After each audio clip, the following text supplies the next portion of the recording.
আওয়ামী লীগকে রাজনীতিতে দেখতে চায় দেশের ৫৭% মানুষ, আর দলটিকে নিষিদ্ধ করার পক্ষে মত দিয়েছে ৩৫.৫% মানুষ। আওয়ামী লীগকে কি নিষিদ্ধ করা উচিত, না রাজনীতি করতে দেওয়া উচিত?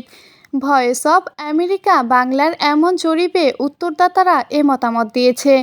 অন্য উত্তরদাতাদের চেয়ে ১৮ থেকে ৩৪ বছর বয়সী তরুণ উত্তরদাতাদের ৩৯.৯% এবং ৩৫ বছর বা তার বেশি বয়সী উত্তরদাতাদের ৩০.৮% আওয়ামী লীগ নিষিদ্ধর পক্ষে মত দিয়েছেন। গত ৫ আগস্ট আওয়ামী লীগ সরকারের পতন হলে ৮ আগস্ট অন্তর্বর্তী সরকার দায়িত্ব নেয়ার পর কেমন আছে বাংলাদেশ, এ নিয়ে কি ভাবছেন দেশের নাগরিকরা?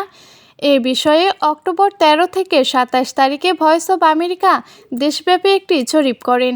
এ জরিপে দেশের ৮ বিভাগে ১৮ বছর বা এর চেয়ে বেশি বয়সী ১০০ মানুষের মধ্যে পরিচালিত জরিপে ২৭ নভেম্বর একটি প্রতিবেদন প্রকাশ করা হয়।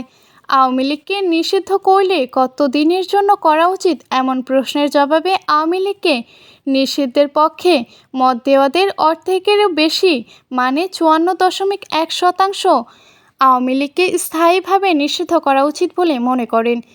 এদের ৫২.২%ই আওয়ামী লীগকে ১০ বছরের বেশি সময় নিষিদ্ধ দেখতে চান। এদিকে নারী উত্তরদাতাদের ৫২.২ ও পুরুষদের ৬১.৮% চান আওয়ামী লীগ রাজনীতি চালিয়ে যাক, আর গ্রামীণ উত্তরদাতাদের ৫৭.১%, শহরের ৫৬.৬০% আওয়ামী লীগের পক্ষে বলেছেন।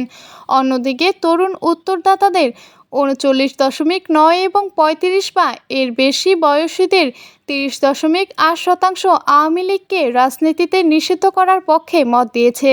যারা আওয়ামী লীগ নেতাদের রাজনীতি থেকে নিষিদ্ধ করার পক্ষে, সেসব উত্তরদাতাদের ৫৪.৫% চান আওয়ামী লীগ নেতাদের স্থায়ীভাবে রাজনীতি থেকে নিষিদ্ধ করা হোক।